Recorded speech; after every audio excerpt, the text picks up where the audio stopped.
جناب فضہ رضی اللہ تعالی عنہ ماہر فن کیمیا۔ مورخین کا بیان ہے کہ جناب فضہ فن کیمیا میں ماہر تھیں۔ اس سے یہ پتہ چلتا ہے کہ آپ کسی ایسے خاندان کی فرد تھیں جہاں علوم و فنون کا چرچا تھا، ورنہ اس زمانے میں کسی عورت کے کسی علم و فن میں ماہر ہونے کا سوال ہی نہیں پیدا ہوتا۔ ایک روز آپ نے بازار سے تانبے کا ایک ٹکڑا اور کچھ دوائیں خریدیں اور ان دواؤں کے ذریعے تانبے کو سونے کی تختی میں تبدیل کیا۔ جناب فضہ اس کو لے کر حضرت امیر المومنین علیہ السلام کی خدمت میں حاضر ہوئیں اور عرض کرنے لگیں، میں نے دواؤں کے ذریعے سے یہ سونا بنایا ہے، آپ اس کو بازار میں فروخت فرما کر بچوں کے لیے کھانے پینے کا سامان فراہم فرمائیں۔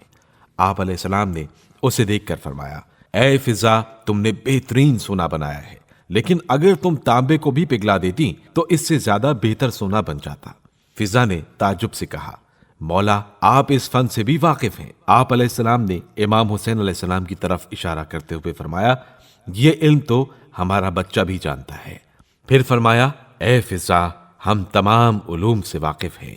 اس کے بعد آپ علیہ السلام نے فرمایا، اچھا جاؤ اور ایک پتھر اٹھا لاؤ۔ جب وہ پتھر لے آئی تو جناب امیر المومنین علیہ السلام نے پتھر کی طرف اشارہ فرمایا، وہ فوراً سونے میں تبدیل ہو گیا۔ اس کے بعد آپ علیہ السلام نے فضہ کو زمین کی طرف دیکھنے کو کہا اور زمین کی طرف اشارہ بھی فرمایا۔ زمین میں شگاف پیدا ہو گیا۔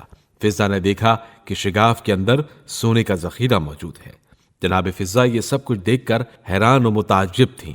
پھر آپ علیہ السلام نے ارشاد فرمایا، یا فضة ما لہذا خلقنا، اے فضہ، ہم اس کے لیے پیدا نہیں کیے گئے۔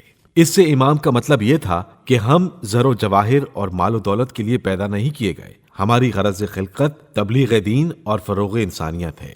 اس کے بعد فرمایا، اے فضہ، ہمارا فقر و فاقہ تو رضائے الہی کے لیے ہے، نہ کہ کسی مجبوری کے سبب۔ ہمیں پروردگار عالم نے ہر چیز پر اختیار اور حق تصرف عطا فرمایا ہے۔ ہم خود اس دنیا کی لذت کو ترک کر کے صرف آخرت کی لذت حاصل کرتے ہیں، اور یہی ہم اہل بیت رسول کا شیوا ہے۔ اس کے بعد آپ علیہ السلام نے حکم دیا کہ وہ سونے کی تختی اور پتھر اسی سونے کے ذخیرے میں ڈال دیے جائیں۔ پھر آپ علیہ السلام نے اشارہ فرمایا تو شگاف بند ہو گیا۔ یہ سب کچھ دیکھنے کے بعد جناب فضہ کو محسوس ہوا کہ وہ جس گھر میں آئی ہیں اس گھر کے افراد کس مرتبے پر فائز ہیں اور کس قدر بلند کردار کے حامل ہیں۔ جناب فضہ رضی اللہ تعالی عنہ کی عظمت۔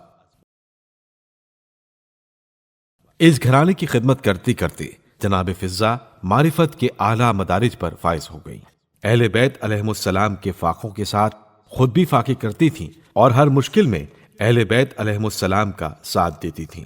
لہٰذا مشکلات کے ساتھ ساتھ قدرت ان کو ان تمام نعمتوں سے سرفراز فرماتی رہی جو اہل بیت کے لیے نازل ہوتی تھیں۔ یہ وہ حقیقت ہے جس سے انکار کی کوئی گنجائش نہیں ہے۔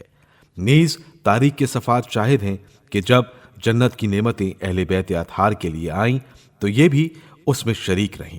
تاریخی شواہد کے علاوہ یہ بات منطقی طور پر عدل الہی کے خلاف ہے کہ جب اہل بیت علیہم السلام کے ساتھ وہ فقر و فاقہ میں برابر کی شریک تھیں اور اس پر صبر و شکر بھی کرتی تھیں تو عدل الہی کا تقاضا یہی تھا کہ وہ آپ کو بھی ان نعمتوں میں شامل و شریک رکھے۔ خود جناب رسول اکرم صلی اللہ علیہ وآلہ وسلم اور اہل بیت اطہار علیہم السلام کی ذوات مقدسہ سے بھی یہ بعید تھا کہ وہ ان کو شریک نہ فرماتے۔